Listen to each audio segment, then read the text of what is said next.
Bears Colston Loveland eyes breakout after frustrating finish to strong rookie year. Colston Loveland doesn't need to see it, declining the opportunity to view a 13-second clip of his final catch of an impressive rookie season. Loveland remembers the sequence vividly. Divisional-round playoff game at Soldier Field.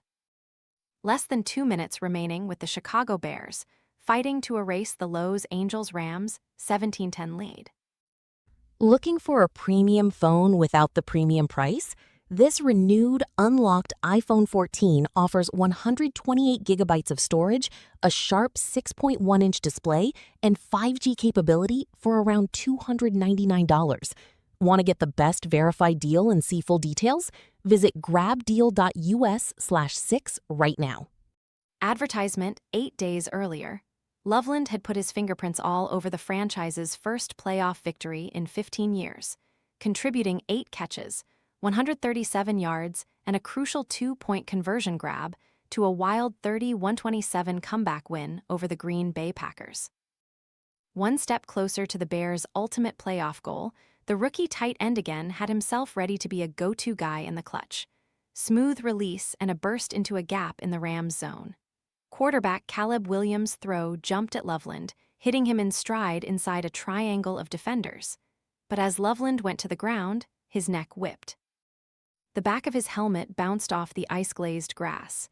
He was dazed, trying to stand up quickly, then lying back down. At the climax of a thrilling playoff showdown, Loveland's season had just ended. He ambled off the field and was corralled for a concussion evaluation. That's where he was a few moments later, still inside a blue tent on the Bears' sideline with no eyes on the night's most jaw-dropping moment. "I heard it, though." Williams to tight end Cole Kmet. "I just wanted to get back out there and continue to make plays," Loveland said, but at the climax of an unforgettable season, he couldn't. And when an exhilarating night ended with a dispiriting 2017 season-ending loss, Chicago was instead left with a bunch of what-ifs. What if Loveland had been available for the Bears' 10 offensive overtime snaps? What if the Bears' final series of the season had included just one more big play from their talented tight end?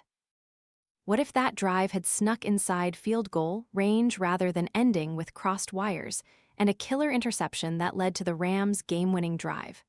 Advertisement: if Loveland felt any temptation to live inside those haunting hypotheticals, he quashed that long ago. The present and future are far too important to live inside the past. "You just have to accept it," Loveland said, "but I know I can't go back and change it." What if has given way to what's next? The next chapter as the Bears move forward, immersed in training camp and hell-bent on returning to the postseason, Loveland knows he will be asked to carry a heavier load. Following his 58-catch, 713-yard, 6-touchdown season, Williams has become one of Loveland's top endorsers, setting the highest bar for where their journey can go. After the first practice of camp last week, the Bears quarterback lauded Loveland for his route-running polish, massive catch radius, and versatility. By Friday, the duo seemed totally in sync, connecting for a 14-yard touchdown during an end-of-half 2-minute period after earlier, offering the day's most impressive highlight. A Williams touch pass with Loveland making a leaping grab over the top of linebacker Devin Bush. "He can be the best tight end in the league," Williams said. The Bears intend to feature Loveland both as a dynamic pass catcher and as a rapidly improving run blocker. In the quest to more heavily lean into 2 and 3 tight end sets, Loveland understands the vision of Coach Ben Johnson and appreciates the presence of veteran Kmet and rookie Sam Roush in his position room. "Having athletic, versatile tight ends like we have, it throws defenses off," Loveland said. "You just have the potential at all times to create mismatches and capitalize. We're in a good spot as far as that goes." The Bears also remain in a good spot with Loveland's Type A mentality. As productive and encouraging as his first NFL season was, Loveland has taken it upon himself to raise the bar.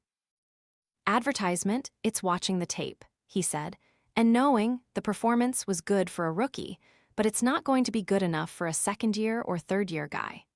For example, he has identified opportunities to be more aggressive and commanding in run blocking. "Maybe it's like a stalemate or I'm just kind of hanging on," Loveland said. Our runner's not getting touched or whatever, but it's not good enough to put on tape. I think you need to put dominant, really good stuff on tape, really dominating someone, moving someone. That's the next step. Great expectations. If Loveland's rookie season was an orientation to the intensity of the NFL, it also offered an introduction to the talented quarterback, Williams, he hopes to be playing with for years to come, to the astute head coach, Johnson, who will be designing plays for him for the foreseeable future. To the city, Chicago, that is his new home and pumps with football passion. In Williams, Loveland noted, he has a leader willing to throw his body around, a quarterback with special grit in the clutch, and a partner he can ideally unite with well into the 2030s. Caleb is so talented, Loveland said, but he is also so passionate about this, and you see it regularly, that he'd do anything to get that next win. How would you not want to ride with a guy like that and catch footballs from someone like that? Similarly, how would Loveland not want to ride behind a head coach like Johnson, who creates purpose within every day for everybody? Just super intense, Loveland said, and one of the most detailed people I have ever been around. That to me speaks volumes about how he wants his operation run. And seeing firsthand the way he got everyone around him on the same page, it was like, yeah, this is a guy I want to play for and get behind.